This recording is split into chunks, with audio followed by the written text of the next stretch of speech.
آج ہماری محفل کو روشن و منور کرنے کے لیے، ہمارے اجلاس کو تاریخی اور یادگار بنانے کے لیے اسٹیج پر ایسی روشن ہستیاں جلوہ افروز ہیں، جن کے فرمودات و ارشادات خیر و فلاح، برکت و سعادت، جن کا مشغلہ تبلیغ و تربیت، جن کا راستہ راہ سنت، اور جن کا مقصد صرف دین خداوندی کی خدمت ہے۔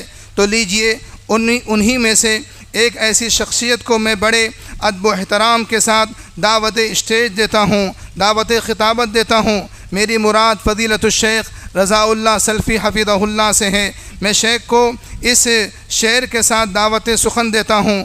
ہم نے ہر منزل امکان پہ جلائے ہیں چراغ، ہم نے ہر منزل امکان پہ جلائے ہیں چراغ، ورنہ ہر قافلہ راہوں میں بھٹکتا ہوتا۔ شیخ کا موضوع ہے اجتماعیت اور اسلام۔ یاد رکھیے، قرآن و حدیث میں اجتماعیت کا تصور جتنا ابھرا ہوا ہے اور جتنی تاکید سے مسلمانوں کے ایک ایک فرد کو اجتماعیت سے جڑے رہنے کی تعلیم دی گئی ہے، افسوس ہے کہ مسلمانوں کے اندر اس پہلو سے کافی تساہل موجود ہے۔ انشاءاللہ شیخ بڑے ہی پیارے انداز میں اور بہت ہی آسان انداز میں آپ کے سامنے اس موضوع کی وضاحت کریں گے۔ اللہ رب العالمین شیخ کے علم عمل میں برکت عطا فرمائے، آمین یا رب العالمین۔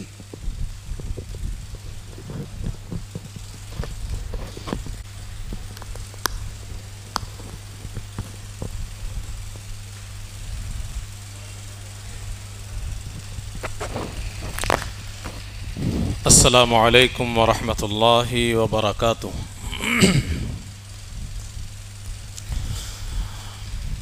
ان الحمد للہ نحمده ونستعینه ونستغفره ونعوذ باللہ من شرور انفسنا ومن سیئات اعمالنا، من يهده الله فلا مضل له ومن يضلل فلا هادي له، وأشهد أن لا إله إلا الله وحده لا شريك له، وأشهد أن محمدًا عبده ورسوله۔ يا أيها الذين آمنوا اتقوا الله حق تقاته ولا تموتن إلا وأنتم مسلمون۔ يا أيها الناس اتقوا ربكم الذي خلقكم من نفس واحدة وخلق منها زوجها وبث منهما رجالا كثيرا ونساء، واتقوا الله الذي تساءلون به والأرحام إن الله كان عليكم رقيبا۔ يا أيها الذين آمنوا اتقوا الله وقولوا قولا سديدا يصلح لكم أعمالكم ويغفر لكم ذنوبكم، ومن يطع الله ورسوله فقد فاز فوزا عظيما۔ أما بعد، فأعوذ بالله من الشيطان الرجيم، بسم الله الرحمن الرحيم۔ ولا تكونوا كالذين تفرقوا واختلفوا من بعد ما جاءهم البينات، وَأُولَئِكَ لَهُمْ عَذَابٌ عَظِيمٌ۔ ذی وقار صدر اجلاس، اسٹیج پر تشریف فرما علماء کرام، بزرگوں، نوجوان دوستوں اور پیارے بچوں، ہر قسم کی حمد و ثنا، تعریف و توصیف، بزرگی و بڑائی اور عبادت و بندگی لائق اور مناسب ہے اللہ رب العالمین کے لیے، جو خالق کائنات ہے، مالک ارض و سما ہے اور رب العالمین ہے۔ اور درود و سلام نازل ہو پیارے رسول جناب محمد صلی اللہ علیہ وسلم پر، جن کی بے پناہ محنتوں اور کوششوں کی بدولت پوری دنیا میں اسلام پھیل سکا، اور آج ہم اسی اسلام کے رشتے سے جڑ کر یہاں اکٹھا ہوئے ہیں۔ اجتماعیت اور اسلام، اس موضوع پہ آپ کے سامنے گفتگو کرنی ہے۔ نہایت ہی اہم موضوع ہے، سلگتا ہوا موضوع، ہماری اور آپ کی ضرورت والا موضوع، لیکن وقت کی قلت کی وجہ سے تفصیل کے ساتھ آپ کے سامنے گفتگو نہیں ہو پائے گی۔ میں کوشش یہ کروں گا کہ احادیث کا متن آپ کے سامنے نہ پڑھ کر صرف مفہوم بیان کر کے اپنا پیغام آپ کو دے دوں۔ سب سے پہلی بات، دنیا بھر میں آج مسلمانوں کی ذلت و رسوائی کی جو صورتحال ہے، مسلمان مشق ستم بنے ہوئے ہیں، اس کی وجہ کیا ہے؟ اس سوال کا جواب جب آپ تلاش کرنے نکلیں گے تو پتہ یہ چلے گا کہ اجتماعیت کا فقدان، اجتماعیت کا نہ ہونا، ہمارا آپسی اختلاف اور انتشار اس کی وجہ ہے۔ اور یہ سنت رہی ہے، یہ اللہ کا قانون ہے کہ اگر ہم اجتماعیت سے الگ ہوئے تو پھر ہم کمزور ہو جائیں گے اور ہم دوسروں کے شکنجے میں پھنس جائیں گے۔ اللہ رب العالمین نے قرآن میں اس حقیقت کو بیان کرتے ہوئے کہا، ان فرعون علا فی الارض وجعل اہلہا شیعا، فرعون نے سرکشی کی زمین میں اور اس نے زمین والوں کو ٹکڑوں میں بانٹا، یعنی اپنے مخالفین کو انہوں نے توڑنے کے لیے اس کی اجتماعیت کو ختم کیا، فرقوں میں بانٹ دیا، ٹکڑوں میں بانٹ دیا، اور اس کے بعد جب وہ کمزور ہو گئے تو اس کا شکار بنانا اس کے لیے آسان ہو گیا۔ یستضعف طائفۃ منہم، ان میں سے ایک گروہ کو اس نے کمزور کیا اور پھر اس کے بعد شکار کرتے ہوئے یذبح ابناءہم، اس کے بیٹوں کو ذبح کرنے لگا، ویستحیی نساءہم، اور عورتوں کو چھوڑنے لگا۔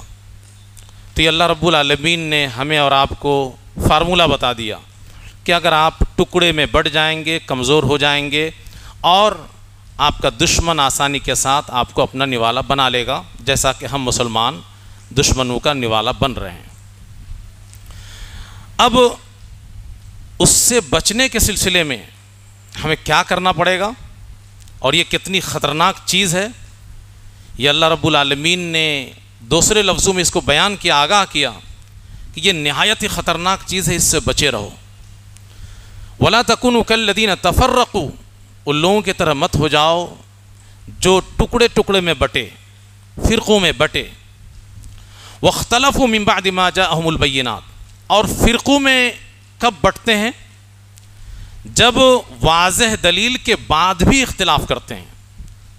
پتہ یہ چلا کہ ہر اختلاف نقصان دہ نہیں ہے، اور ہر اختلاف کی وجہ سے آپ تباہ نہیں ہوں گے۔ واضح دلیل آنے کے بعد جو اختلاف ہوگا وہ اختلاف نقصان دہ ہے اور وہ تباہی کا پیغام ہے۔ صحابہ کرام رضوان اللہ علیہم اجمعین میں بھی اختلاف تھا، وہ فطری اختلاف تھا، مسائل میں دلائل کی بنیاد پر اختلاف، یہ فطری اختلاف۔ آج ہمارے اختلاف میں اور صحابہ کرام کے اختلاف میں آسمان زمین کا فرق ہے، لہٰذا لوگ صحابہ کرام کو دلیل نہ بنایا کریں۔ صحابہ کرام رضوان اللہ علیہم اجمعین کا اختلاف ایسا نہیں تھا کہ اس کی وجہ سے دلوں میں دشمنیاں جنم لیتی تھیں، وہ اختلاف بھی کرتے تھے اور دل میں مخالف کے لیے محبت کا جذبہ بھی رکھتے تھے۔ والذین معہ اشداء علی الکفار رحماء بینہم، صحابہ کرام کے دل کی حالت اللہ نے قرآن میں بیان کر دیا کہ وہ مسلمانوں کے لیے آپس میں رحم دل ہیں، حالانکہ مسائل میں وہ اختلاف رکھتے ہیں۔ صحابہ کرام کا اختلاف فطری اختلاف تھا، وہ تلاش حق کے لیے اختلاف کرتے تھے کہ حق مل جائے، اور اسی وجہ سے قرآن کی کوئی آیت مل جائے، نبی کی کوئی حدیث مل جائے، ان کا اختلاف ختم ہو جایا کرتا تھا۔ چنانچہ آپ دیکھیے کہ کتنا بڑا اختلاف پیدا ہوا اللہ کے رسول صلی اللہ علیہ وسلم کی وفات کے بعد۔ ابھی جنازے کی نماز پڑھی نہیں گئی ہے، صحابہ کرام میں اختلاف ہونے لگا کہ اب ہمارا امیر کون بنے گا، خلیفہ کون بنے گا؟ انصار نے کہا کیسا کرو، مسلمانوں میں دو ہی بڑی جماعت ہے، ایک مہاجرین کی جماعت، ایک انصار کی جماعت، تو ایک انصار میں سے امیر مقرر ہو جائے اور ایک مہاجرین میں سے امیر مقرر ہو جائے۔ حضرت عمر فاروق رضی اللہ عنہ تشریف لے آئے اور کہا کہ یہ کیا کر رہے ہو؟ کہا کہ آپ ہی حل بتائیے۔ کہا کہ حل یہ ہے کہ تم لوگوں کو معلوم ہے اچھی طرح کہ اللہ کے رسول صلی اللہ علیہ وسلم نے اپنی زندگی میں مرض الموت میں نماز کے لیے اپنی جگہ کس کو بڑھایا؟ حضرت ابوبکر صدیق رضی اللہ عنہ کو حکم دیا کہ لوگوں کو نماز پڑھائیں۔ تم میں سے کس کو اچھا لگے گا کہ ابو بکر کو چھوڑ کر کے آگے بڑھ جائے؟ سب نے قبول کر لیا، سب نے کہا کہ ہو ہی نہیں سکتا کہ ہم میں سے کوئی ابو بکر سے بھی آگے جانے کی کوشش کرے۔ ایک بات سامنے آئی رسول اللہ صلی اللہ علیہ وسلم کی، اور اتنا بڑا اختلاف کرسی کا، عہدے کا، خلافت کا لمحہ بھر میں ختم ہو گیا۔ سب نے تسلیم کر لیا کہ ابوبکر صدیق رضی اللہ عنہ امیر ہے۔ تو یہ صحابہ کرام کا اختلاف تھا۔ مسائل میں اختلاف یہ رکاوٹ نہیں ہے، معنی نہیں ہے۔ حضرت عبداللہ بن عباس رضی اللہ عنہ، ان کا مسلک یہ ہے کہ حج کے سفر میں جب آدمی نکلتا ہے تو مینا کے میدان میں 2 رکعت نماز پڑھیں۔ حضرت عثمان غنی رضی اللہ عنہ خلیفۃ المسلمین 4 رکعت نماز پڑھا رہے ہیں، اس میں تبصرہ بھی کر رہے ہیں ابن عباس رضی اللہ عنہ کہ اللہ کے نبی صلی اللہ علیہ وسلم کے پیچھا تو اللہ کے رسول نے 2 رکعت پڑھائی، ابوبکر صدیق رضی اللہ عنہ کے پیچھے نماز پڑھا تو ابوبکر صدیق نے 2 رکعت پڑھائی، عمر فاروق رضی اللہ عنہ کے پیچھے نماز پڑھا، انہوں نے 2 رکعت پڑھائی۔ مجھے پسند یہی ہے کہ اللہ رب العالمین میری 2 رکعت کو قبول کرے۔ بعض لوگ کہنے لگے کہ آپ تبصرہ بھی کر رہے ہیں اور ساتھ ساتھ آپ 4 رکعت پڑھ بھی رہے ہیں، آپ کو آواز اٹھانی چاہیے۔ حضرت ابن عباس رضی اللہ عنہ اختلاف مسئلے میں رکھتے ہیں، لیکن اس کے بعد بھی دیکھیے کہ کہتے ہیں کہ یہ اختلاف اگر ہم کریں گے کھل کر کے میدان میں آ کر کے، اس کی وجہ سے بات کو بڑھائیں گے تو فتنہ جنم لے گا۔ یہ تو شر ہے، یہ شر ہے۔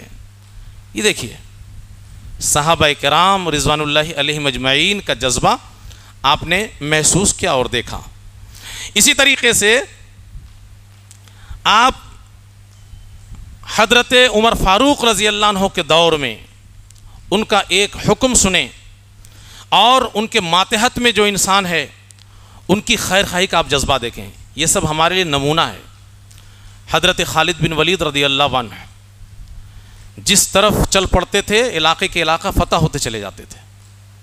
حضرت عمر فاروق رضی اللہ عنہ نے حکم نامہ جاری کیا، حکم دیا اور کہا کہ آپ اپنے آپ کو معزول کیجئے اور آپ کی جگہ میں ابو عبیدہ کو امیر مقرر کر دیجئے۔ کوئی کمی نہیں تھی، کوئی پریشانی نہیں تھی، فتح پہ فتح حاصل کر رہے تھے۔ اگر وہ چاہتے تو بہت بڑا اختلاف برپا کر سکتے تھے کہ بھائی میرے اندر کیا کمی ہے، یہ تو میرے ساتھ ظلم ہو رہا ہے، میرے ساتھ ناانصافی ہو رہی ہے۔ بلکہ دل میں جو تکلیف تھی انہوں نے خطبہ دے کے بیان بھی کیا اور کہا کہ جب اصل وقت تھا تب تو ہم نے میدان میں ڈٹ کر کے مقابلہ کر کے سب کو آسان کر لیا ہے، اب تو سب شہد اور گھی کی طرح ہے، یعنی بنا بنایا سب کچھ ہے۔ تو حضرت عمر فاروق رضی اللہ عنہ کا فرمان آیا ہے، اس لیے اب میں معزول ہوتا ہوں اور ابو عبیدہ بن جراح کو اپنی جگہ مقرر کرتا ہوں۔ ایک صاحب کھڑے ہو کر کے کہنے لگے کہ صبر کیجئے، فتنے ظاہر ہو گئے۔ حضرت خالد بن ولید رضی اللہ عنہ کے اقوال کا قول آپ دیکھیں اور غور کریں۔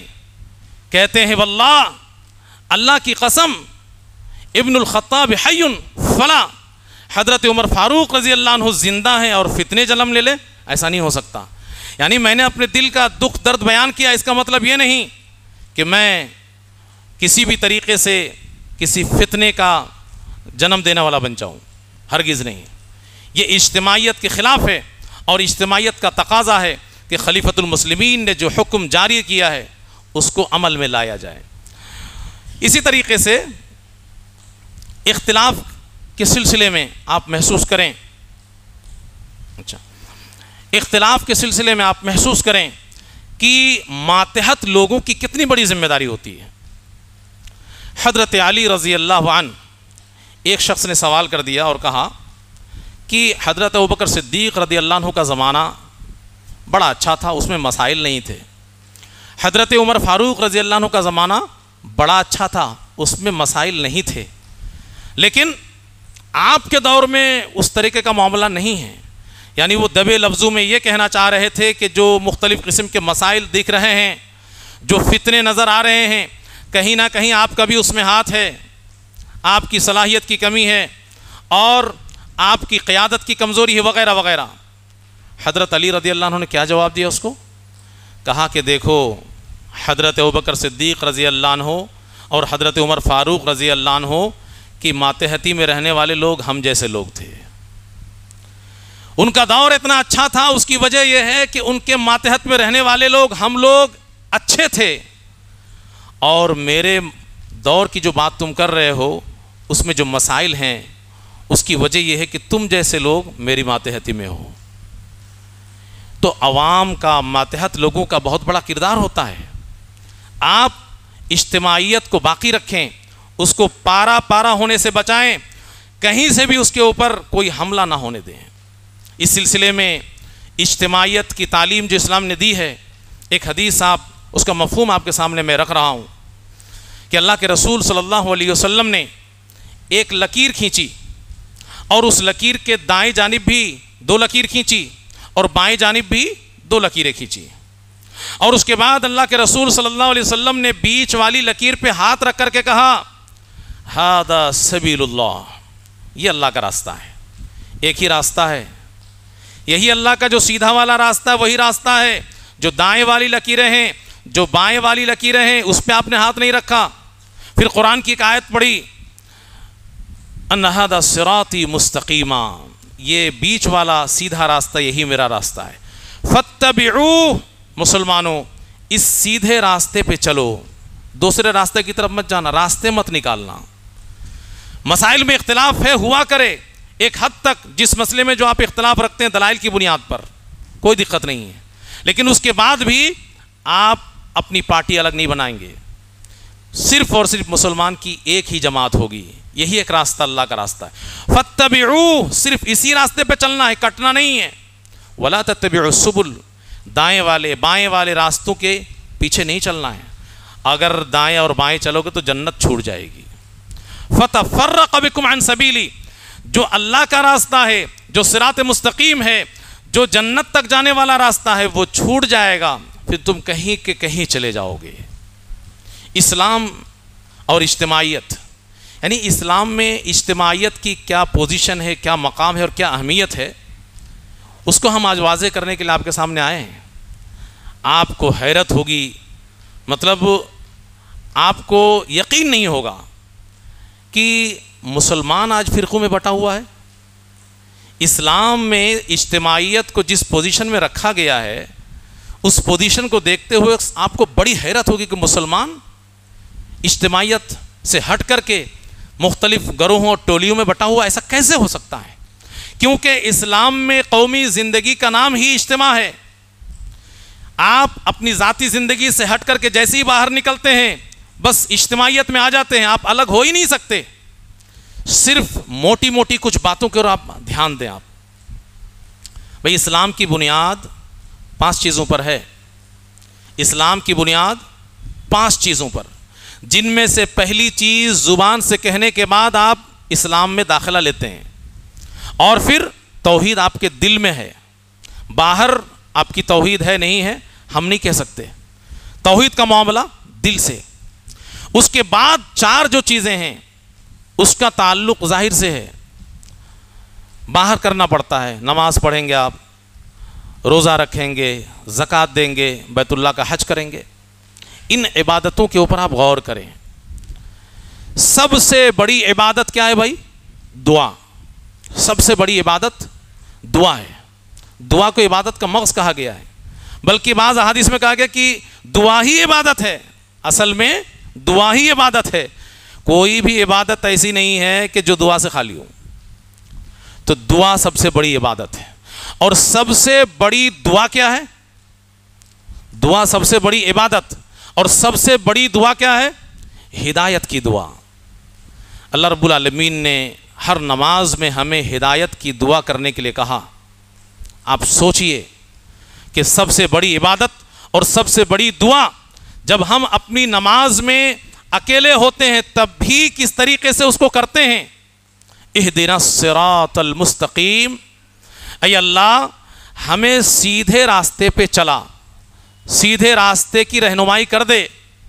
اس میں اہدنا ہم کا لفظ استعمال کرتے ہیں. اکیلے آپ نماز پڑھ رہے ہیں، اکیلے بھی آپ اہدنی نہیں کہہ سکتے کہ اہدنی الصراط المستقیم، اے اللہ صرف مجھے، چونکہ میں اکیلا نماز پڑھ رہا ہوں، جماعت سے تو پڑھ نہیں رہا ہوں، سب لوگ تو میرے ساتھ ہیں نہیں. آپ اکیلے بھی نماز پڑھیں گے اور سورہ فاتحہ کی تلاوت کریں گے اور سب سے بڑی عبادت دعا کریں گے اور سب سے بڑی دعا ہدایت کی دعا کریں گے. اس میں بھی اکیلے اپنے لیے نہیں کر سکتے آپ. یہ اسلام کا مزاج ہے کہ ہم سب کو سیدھا راستہ بتا دے اللہ. اور جب عبادت کو آپ آگے بڑھائیں گے تو نماز کو اللہ رب العالمین نے ہمارے اوپر فرض کیا. 5 وقت کی نمازیں با جماعت فرض کیا ہے، جماعت کے ساتھ، اور اس جماعت کی فضیلت بھی بتائی ہے جو اجتماعیت کا حسین منظر ہے کہ با جماعت نماز یہ اکیلے نماز پڑھنے سے 27 درجہ زیادہ فضیلت رکھتی ہے. جماعت کی نماز یہ اکیلے کی نماز سے 70 گنا زیادہ فضیلت رکھتی ہے. اور اتنا ہی نہیں، علماء کرام بیٹھے ہیں، اجتماعیت کو اسلام نے وہ مقام دیا ہے کہ اگر نماز انسان جماعت چھوڑ کر کے گھر میں بیٹھا رہے، اس کے سلسلے میں جناب محمد صلی اللہ علیہ وسلم نے کیا فرمایا معلوم ہے؟ آپ نے کہا کہ میرے دل میں ارادہ ہوا کہ میں کسی کو امام مقرر کر دوں اور جاؤں لوگوں کو لے کر کے، جو لوگ گھروں میں بیٹھے ہوئے ہیں اور جماعت میں شامل نہیں ہوئے ہیں، لکڑیاں جلا کر کے ان کے گھروں میں آگ لگا دوں. اللہ اکبر. آپ سوچ سکتے ہیں نبی رحمت آگ سے گھروں کو جلا دینے کی بات کر رہے ہیں.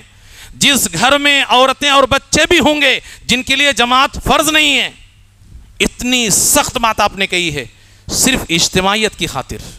اسلام کا مزاج اجتماعیت. ہفتے میں ایک دن اللہ رب العالمین نے ہمیں زیادہ بڑے پیمانے پر اکٹھا ہونے کے لیے کہا ہے، جمعہ کا دن.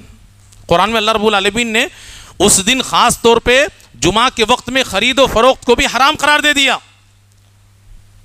اذا نودی للصلاۃ من یوم الجمعہ فسعوا الی ذکر اللہ وذروا البیع. جمعہ کے دن آواز مل جائے اذان کی، بس اللہ کے ذکر کی طرف دوڑ پڑو اور اپنے کاروبار، کام دھام، مصروفیات، مشغولیات سب کو چھوڑ دو اور اس جمعہ میں سب لوگ آ جائیں. اس کے لیے اسلام نے بڑی فضیلت بیان کی اس جمعہ کی اور کہا کہ جو شخص سب سے پہلے آئے گا غسل جنابت کر کے، اس کو ایک اونٹ قربان کرنے کا ثواب ملے گا. جو دوسرے نمبر پہ آئے گا اس کو ایک گائے قربان کرنے کا ثواب ملے گا. تیسرے نمبر پہ آئے گا اس کو سینگ والا ایک مینڈھا قربان کرنے کا ثواب ملے گا. چوتھے نمبر پہ آئے گا اس کو ایک مرغی قربان کرنے کا ثواب ملے گا. اور 5ویں نمبر پہ جو آئے گا اس کو ایک انڈا قربان کرنے کا ثواب ملے گا. یہ جو آفر ہے اللہ کی طرف سے اس لیے کہ اجتماعیت کا حسین منظر دنیا کے سامنے آ جائے. ہفتے میں ایک دن بڑے پیمانے پہ سب لوگ اکٹھا ہوں جامع مسجد کے اندر اور مل کر کے نماز کا اہتمام کریں. اسی طریقے سے آپ قدم آگے بڑھائیں گے تو اللہ رب العالمین نے پورے سال میں 2 عیدیں مقرر کی. اور آپ کو اجتماعیت کی یہ مثال دیکھ کر کے حیرت ہوگی کہ اللہ رب العالمین نے عید کی شکل میں مسلمانوں کی اجتماعیت کو کس مقام پہ رکھا ہے. حضرت ام عطیہ رضی اللہ عنہا کہتی ہیں کہ ہمیں حکم دیا جاتا تھا کہ ہم عورتیں بھی عید کے دن عیدگاہ جائیں، گھروں سے نکلیں. اور صرف عورتیں نہیں بلکہ کنواری لڑکیاں جو پردے میں رہنا زیادہ پسند کرتی ہیں، جو بڑی شرمیلی ہوتی ہیں، جن کو گھر سے نکلنے میں دشواری محسوس ہوتی ہے، ان کو بھی ہم گھروں سے نکال کر کے لے جائیں. یہاں تک کہ وہ عورتیں جو پاک حالت میں نہیں ہیں، جن کو خاص دن کا سامنا کرنا پڑ رہا ہے، حیض کے ایام میں جو عورتیں ہیں، ان کو بھی عیدگاہ لے کر کے جائیں۔ وہ جا کر کے کیا کریں گی؟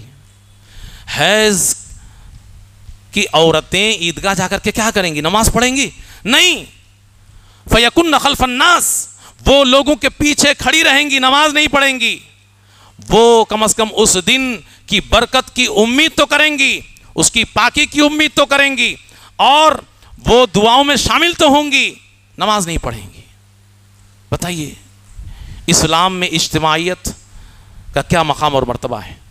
اسی طریقے سے ہم بات آگے بڑھا رہے ہیں کہ زکوٰۃ کا مسئلہ ہے۔ دوسری اہم چیز اسلام کی 5 بنیادوں میں سے کلمہ لا الہ الا اللہ کے اقرار کے بعد پہلی چیز نماز، اب دوسری چیز زکوٰۃ۔ زکوٰۃ کے سلسلے میں اسلام نے اجتماعیت کو کس طریقے سے پیش کیا ہے؟ حضرت معاذ رضی اللہ عنہ کو جب یمن بھیجا اللہ کے نبی صلی اللہ علیہ وسلم نے، تو اس موقع پر یمن سے اللہ کے نبی صلی اللہ علیہ وسلم نے کہا کہ اے معاذ، تم اہل کتاب قوم کے پاس جا رہے ہو، سب سے پہلے انہیں توحید کی دعوت دینا۔ جب وہ توحید کا اقرار کر لیں اور تمہاری بات مان لیں اس سلسلے میں، تو انہیں بتانا کہ اللہ رب العالمین نے دن رات میں ان کے اوپر 5 وقت کی نمازیں فرض کیا ہے، اور جب یہ بات بھی وہ مان لیں تو ان سے کہنا کہ اللہ رب العالمین نے ان کے مال میں زکوٰۃ فرض کیا ہے، تؤخذ من اغنیائہم وترد علی فقرائہم، جتنے بھی مالدار ہوں گے معاشرے میں ان سب سے لیا جائے گا، زکوٰۃ ان سب سے وصول کی جائے گی، اور جتنے بھی معاشرے میں غریب لوگ ہوں گے ان سب کو ان کا پیسہ بانٹ دیا جائے گا۔ پورے معاشرے کو اسلام نے زکوٰۃ کی شکل میں جوڑ دیا ہے۔ مالداروں سے لیجئے، غریبوں اور فقیروں اور مسکینوں کو دیجئے، پورا معاشرہ اجتماعیت کے دائرے میں آ گیا۔ یہ زکوٰۃ کے اندر آپ اجتماعیت کا حسین منظر دیکھ رہے ہیں۔ اور اسی طریقے سے روزہ کی آپ بات کریں، روزہ الگ الگ مہینے میں روزہ فرض ہے؟ نہیں، صرف ایک مہینے میں، صرف ایک مہینے میں، رمضان المبارک کے مہینے میں، اور وہ بھی صوموا لرؤیتی وافطروا لرؤیتی، چاند دیکھ لو سب لوگ مل کر کے روزہ رکھو، چاند دیکھ لو سب لوگ مل کر کے روزہ چھوڑ دو، اور اگر بادل چھا جائے چاند نظر نہ آئے تو 30 کی عدد کو پورا کرو۔ ایک مہینے میں سب کو روزہ رکھنا ایک ساتھ، یہ اجتماعیت کی مثال ہے۔ اسی طریقے سے آپ حج کی بات کریں گے، حج تو خاص دن کے اندر ہی اللہ رب العالمین نے فرض کیا ہے، اور اس کے بعد بھی ان خاص دنوں میں سے جو خاص دن ہے کچھ، اس خاص دنوں میں سے ایک دن اللہ رب العالمین نے ایسا مقرر کیا ہے کہ اس میں آگے پیچھے کچھ نہیں کر سکتے ہیں۔ بھائی حاجی لوگ آگے پیچھے سب جاتے ہیں، دیگر چیزیں آگے پیچھے کر لے رہے ہیں، لیکن ایک کام ایسا اللہ رب العالمین نے حج میں رکھا ہے کہ پوری دنیا سے تشریف لائے ہوئے حجاج کرام ایک ساتھ وہ کام کریں گے، اور وہ ہے وقوف عرفہ، عرفہ کے میدان میں ٹھہرنا۔ اور اگر کوئی حاجی سارا کام کر لے لیکن یہی والا ایک کام چھوڑ دے، اس کا حج ہوگا نہیں، حج ہی نہیں ہوگا۔ اللہ کے رسول صلی اللہ علیہ وسلم نے کہا الحج عرفہ، حج اصل میں نام ہے عرفہ کے وقوف کا، اس لیے عرفہ میں ایک ہی دن میں خاص وقت میں سارے لوگوں کا، سارے حاجیوں کا اکٹھا ہونا اسلام نے ضروری قرار دیا ہے۔ کتنا اجتماعیت کا حسین منظر ہے، پوری دنیا سے تشریف لائے ہوئے حجاج کرام 25 لاکھ 30 لاکھ 40 لاکھ سب ایک ساتھ میدان عرفات میں۔ اب ذرا سا 1 منٹ کے لیے آپ غور کیجئے آپ کہ جس اسلام کی بنیاد 5 چیزوں پر رکھی گئی، پہلی چیز کہہ کر کے اسلام میں داخلہ ملا، اور باقی 4 چیزوں میں اجتماعیت ہی اجتماعیت نظر آ رہی ہے، اس میں کہیں پہ الگ پارٹی بنانے کی گنجائش ہو سکتی ہے کسی کے لیے بھی؟ بالکل نہیں۔ اجتماعیت یہ اسلام نے ہمارے اور آپ کے اوپر فرض قرار دیا ہے، لاگو کر دیا ہے۔ آپ اس سے ہٹ نہیں سکتے، الگ نہیں ہو سکتے، بالکل کوئی گنجائش نہیں ہے۔ اور کامیابی اور ترقی کا راستہ صرف اور صرف اجتماعیت کا راستہ ہے۔ خامخواہ کے لیے بہانے مت تلاش کیجیے کہ میری بات نہیں مانی گئی، فلانے کے ساتھ ایسا ہوا، فلاں ایسا کر رہا ہے، بہانہ بنا کر کے آپ دم دبا کے بھاگ جائیں گے، آپ گنہگار ہو جائیں گے، اللہ رب العالمین کے یہاں آپ مجرم قرار پائیں گے۔ اللہ رب العالمین نے کہا، پہلے کہا وَاعْتَصِمُوا بِحَبْلِ اللَّهِ جَمِيعًا، تم سب مل کر کے اللہ کی رسی کو مضبوطی سے تھام لو۔ بعض علماء نے حبل اللہ سے مراد اجتماعیت ہی کو لیا ہے کہ اللہ کی رسی کیا ہے۔ بعض علماء نے کہا کہ یہ قرآن ہے، حدیث ہے، اور اسی طریقے سے بعض تفسیر میں یہ بات بتائی گئی کہ اجتماعیت، سارے مسلمانوں کا اکٹھا رہنا، یہ اللہ کی رسی ہے اور اس کو مضبوطی کے ساتھ تھامنا ہے۔ اور پہلے یہ کہا گیا کہ ساتھ مل کر کے مضبوطی سے رسی کو پکڑ لو، بعد میں کہا گیا کہ فرقہ بندی نہ کرو، یعنی اگر آپ رسی مضبوطی سے پکڑیں گے تو فرقہ بندی کبھی ہو ہی نہیں پائے گی۔ جو لوگ بھی فرقوں کے شکار ہوں گے، میں خاص طور پر جماعت اہل حدیث کے لوگوں کو بول رہا ہوں، اسلام کی اصل سچی اور صحیح تعبیر آپ کے پاس ہے، یہ سارے احکامات اور ساری باتیں خاص طور پر آپ کے لیے ہیں۔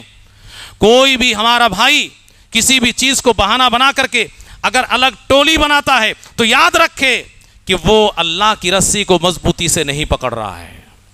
وہ سب سے پہلے اپنے آپ کو مجرم قرار دے کہ میں نے اللہ کی رسی کو مل کر کے مضبوطی سے نہیں پکڑا، اسی لیے میں نے الگ ٹولی بنائی ہے۔ اور اسی کی شرح میں میں اختصار کے ساتھ ہی آگے بڑھ رہا ہوں، میں اسی کی شرح میں جناب محمد صلی اللہ علیہ وسلم کی ایک حدیث کا مفہوم آپ کے سامنے رکھ رہا ہوں کہ پیارے رسول جناب محمد صلی اللہ علیہ وسلم نے بیان فرمایا کہ اے لوگو، اللہ تمہاری 3 چیزوں کو پسند کرتا ہے، یا تمہارے لیے 3 چیزوں کو پسند کرتا ہے، اور تمہاری 3 چیز کو اللہ ناپسند کرتا ہے۔ جو 3 چیزیں اللہ کو پسند ہیں وہ کیا کیا ہیں؟ ان تعبدوا اللہ ولا تشرکوا بہ شیئا، پہلی چیز توحید، ایک اللہ کی عبادت کرو، اللہ کے ساتھ کسی کو بھی شریک نہ ٹھہراؤ۔ توحید کی بڑی فضیلت ہے، بڑی برکت ہے، بلکہ اتنی بڑی فضیلت ہے کہ اگر دیگر اعمال میں کمیاں بھی ہوں گی اور توحید آپ کے پاس ہے تو بہت ممکن ہے کہ اللہ رب العالمین آپ کو یوں ہی جنت میں داخلہ کر دے صرف توحید کی برکت سے۔ ایک بڑی پیاری حدیث، بڑی مشہور حدیث ہے کہ تمام مخلوق کے سامنے اللہ رب العالمین ایک توحید والے کو جہنم سے آزاد کر کے جنت میں جگہ دے گا۔ اللہ رب العالمین اس بندے کو بلا کر کے کہے گا 99 لمبے رجسٹر پھیلا کر کے آنکھوں کے سامنے، جہاں تک آنکھ جا رہی ہے اتنا بڑا لمبا رجسٹر، یہ سب گناہ تمہارے ہیں؟ کہا کہ ہاں یہ سب تو میں نے ہی کیے ہیں۔ وہ اللہ کہے گا کہ کیا ہمارے فرشتوں نے کچھ غلط تو نہیں لکھ دیا، گڑبڑ تو نہیں کر دیا؟ کہ نہیں، یہ سب میرے بدعمالیاں ہیں، میری بدعمالی ہیں سب۔ پھر اللہ کہے گا کہ تمہارے پاس کوئی عذر ہے؟ اتنے سارے گناہ ہیں، کوئی عذر ہو تو پیش کرو۔ وہ کہنے کوئی عذر بھی نہیں ہے، سب گناہ تو میں نے کیے ہیں۔ اللہ کہے گا کہ تم بھول رہے ہو، تمہارے پاس ایک عذر ہے۔ ایک کارڈ اللہ رب العالمین نکالے گا، بطاقہ، اس کارڈ میں لا الہ الا اللہ محمد رسول اللہ توحید لکھی ہوگی۔ تو اس کے بعد اللہ کہے گا کیسا کرو، تمہارے اعمال کو تولتے ہیں، آج کسی کے اوپر ظلم نہیں ہوگا۔ تو وہ بندہ کہے گا اے اللہ میرے اعمال ایک طرف گناہوں کے اتنے لمبے، اتنی بڑی فہرست، اتنی لمبی رجسٹر، اور ایک کارڈ تولنے سے کیا ہوگا؟ ہے کہ نہیں، تولا جائے گا۔ ایک پلڑے میں وہ کارڈ رکھا جائے گا اور دوسرے پلڑے میں اس بندے کے سارے گناہوں والے رجسٹر۔ اللہ رب العالمین کی رحمت اس بندے کے اوپر ہوگی، توحید والا کارڈ بھاری پڑ جائے گا، اللہ کے نام کے ساتھ کوئی چیز بھاری نہیں ہو سکتی اس کے مقابلے میں، اور اللہ رب العالمین اسے آزاد کرے گا۔ توحید کی برکت۔ تو پہلی چیز جو اللہ پسند کرتا ہے وہ توحید ہے، ان تعبدوا اللہ ولا تشرکوا بہ شیئا۔ اور دوسری چیز ان تعتصموا بحبل اللہ جمیعا، تم سب مل کر کے اللہ کی رسی کو مضبوطی سے پکڑ لو۔ یہ اللہ پسند کرتا ہے توحید کے بعد۔ پہلی چیز توحید، اور دوسری چیز اجتماعیت، اور تیسری چیز بات وہی ہے لیکن پھر اس کی اہمیت کی خاطر بولا جا رہا ہے ولا تفرقوا۔ تیسری چیز یہ ہے کہ ٹولی میں مت بٹو، جب رسی کو مضبوطی سے پکڑ لیا تو ٹولی میں کہاں جائے گا انسان. لیکن اس کی اہمیت کی خاطر تیسرے نمبر پہ پھر بات وہی کہی جا رہی ہے کہ اللہ کی رسی کو مضبوطی سے پکڑو اور ٹولیوں میں مت بٹو. یہ 3 چیزیں اللہ کو پسند ہیں. تو اللہ کے بندو یہ 3 چیز کرو گے کہ نہیں کرو گے؟ اللہ کو پسند ہے. اب ٹولی میں بٹنے کا خیال اگر دل میں تھا بھی تو نکال کے پھینک دو. اللہ کو پسند نہیں ہے کہ ٹولی میں بٹو. اللہ کو اجتماعیت پسند ہے. اور جو چیزیں اللہ کو ناپسند ہیں میں اس کو چھوڑتا ہوں, آگے بڑھتا ہوں. اکیلا جو لوگ کچھ کرنا چاہتے ہیں ہٹ کر کے یا پارٹی بنا لیتے ہیں, ان کے لیے ایک تنبیہ ہے. وہ تنبیہ کیا ہے کہ ایسے شخص کے اوپر شیطان غلبہ حاصل کر لیتا ہے. ایسے شخص کے اوپر شیطان غلبہ حاصل کر لیتا ہے اور وہ شیطان کے چنگل میں ہوتا ہے. پیارے نبی جناب محمد صلی اللہ علیہ وسلم نے اس سلسلے میں کہا کہ لہٰذا فعلیکم بالجماع, جماعت کو لازم پکڑو, اجتماعیت کو لازم پکڑو, الگ ہونے کی کوشش مت کرو. اس لیے کہ الگ رہو گے تو شیطان تمہیں اچک لے گا. جس طریقے سے بھیڑیا الگ رہنے والے بکرے کو یا مینڈھے یا جو بھی جانور ہوتے اس کو کھا لیتا ہے. اسی لیے اجتماعیت کے ساتھ زندگی گزارنے کی کوشش کرو. اثنین ابعد, جب 1 سے 2 ہو جائے, آدمی اکٹھا ہو جائے کسی معاملے میں تو شیطان تھوڑا دور بھاگ جاتا ہے. شیطان ساتھی نہیں بن پاتا. جب اکیلا رہتا ہے تو شیطان ساتھ میں ہے. 2 آدمی آپ جڑ گئے, شیطان تھوڑا دور چلا گیا. جتنی تعداد بڑھتی جائے گی شیطان اتنا دور ہوتا چلا جائے گا. اس لیے آپ اجتماعیت سے ہٹ کر کے زندگی گزارنے کو بالکل بھول جاؤ اور اس میں لگام لگا دو. یہودیوں سے سبق سیکھیے. یہودیوں کی تاریخ اٹھا کر کے دیکھیے. ایک وقت ایسا آیا دنیا میں کہ یہودی چن چن کر مارے جانے لگے. یہودیوں کو مختلف جگہوں میں ان کے لیے نو انٹری کے بورڈ لگائے گئے. دنیا میں ذلیل و رسوا یہ قوم اور بڑی جاہل قوم, ان کے بارے میں آپ قرآن اٹھا کر کے دیکھیں کہ یہ اتنے آپس میں ایک دوسرے سے مختلف تھے اور اختلاف رکھتے تھے کہ ایک ہی باپ کی اولاد جو 12 قبیلوں میں بٹے ہوئے آپس میں ایک چشمے سے پانی پینا تک گوارا نہیں کر رہے تھے. فانفجرت منہ اثنتا عشرۃ عینا. ارے بھائی ایک چشمہ ہی کافی تھا سب کے پانی پینے کے لیے, 12 چشمے کیوں پھوٹ رہے تھے؟ یہ قوم اس قدر اختلاف رکھتی تھی آپس میں اور بغض و عناد کے شکار تھی کہ ایک ہی باپ کی اولاد اور اسی کے بٹے ہوئے قبیلے دوسرے کے پانی میں ساتھ رہنا پسند نہیں کرتے تھے. اس لیے اللہ کی جانب سے ان کے لیے الگ الگ چشمے جاری ہوتے تھے. نہایت جاہل قوم. لیکن جب یہ قوم ماری پیٹی گئی, دھتکاری گئی اور دنیا میں ان کو کوئی جگہ نہیں مل رہی تھی, اس نے یہی 2 سبق یاد کر لیا جو اللہ نے مسلمانوں کو کہا تھا کہ ایک تو علم میں آگے بڑھنا ہے. یہود کا ایک ایک بچہ علم میں انتہا کو پہنچے گا اور پوری یہودی قوم کو ان لوگوں نے متحد کیا. آج اگر پوری دنیا میں ایک یہودی کے پیر میں کانٹا چبھتا ہے اور اس کی تکلیف یروشلم میں محسوس کی جاتی ہے اور اس کے بچاؤ کے لیے اسرائیل پوری طرح تیار ہو جاتا ہے. آج دیکھیے علم میں کس مقام پہ یہودی فائز ہیں. بڑے بڑے سائنٹسٹ آج کے دور کے سب یہودی ہیں. چھوٹی سی قوم لیکن پوری دنیا کو نچا رہی ہے یہ قوم. تو یہ ایک زندہ مثال ہے کہ اگر متحد رہیں گے تو آپ کیا کر سکتے ہیں اور منتشر ہو کر کے کس بستی میں آپ جا گریں گے, اس کی مثال مسلمان ہے. دنیا کی 1/4 سے زیادہ آبادی ہونے کے باوجود آج مسلمانوں کا سیاسی طور پر کوئی وزن نہیں ہے پوری دنیا میں. جبکہ اسلام نے یہ سبق دیا تھا ہمیں اور آپ کو کہ مسلمان ایک مسلمان کے ساتھ کس طریقے سے رہے. کہتے ہیں کہ وہ آپس میں ایک دوسرے سے محبت کرے, ایک دوسرے سے نرمی کے ساتھ پیش آئے, ایک دوسرے کے ساتھ تعاون کرے, بالکل اسی طریقے سے جس طریقے سے ایک جسم ہے کہ جسم میں اگر کسی بھی حصے کو تکلیف ہوتی ہے تو پورا جسم اس کا ساتھ دیتا ہے. نیند نہیں آ رہی ہے, پورا جسم جاگ رہا ہے. ایسا تو نہیں ہوتا ہے کہ آنکھ جاگ رہی ہے اور ہاتھ پیر سو رہے ہیں آپ کے, سب کو جاگنا پڑ رہا ہے. بخار ہے تو ایسا نہیں کہ صرف سر گرم ہے, پورا بدن گرم ہے. تو جس طریقے سے جسم کسی ایک حصے کے تکلیف میں اس کے ساتھ سارا جسم ہو جاتا ہے, یہ مسلمانوں کی مثال تھی عمارت کی طرح کہ ایک حصہ دوسرے حصے کو مضبوط کرے. تو یہ سب چیزیں تو ہم مسلمانوں کے لیے تھی. اللہ رب العالمین سے دعا کریں کہ اللہ رب العالمین ہم سب کو بھولا ہوا سبق یاد کرنے کی توفیق عطا فرمائے، ہمارے ذہن و دماغ سے انفرادی پہچان بنانے کی سوچ کا خاتمہ کر دے، اجتماعیت کی زندگی کو لازم پکڑنے اور مضبوطی کے ساتھ جماعت کے ساتھ چلنے کے اللہ رب العالمین ہم سب کو توفیق عنایت فرمائے، ہمیں آپس میں ایک دوسرے سے محبت کرنے، ایک دوسرے کا خیال رکھنے، ایک دوسرے کے اوپر ظلم کرنے سے بچائے اور ایک دوسرے کا خیال رکھنے والا بنا دے۔ اللہ رب العالمین ہمارے اس اکٹھا ہونے کے قبول فرما لے۔ وآخر دعوانا ان الحمدللہ رب العالمین، والسلام علیکم ورحمۃ اللہ۔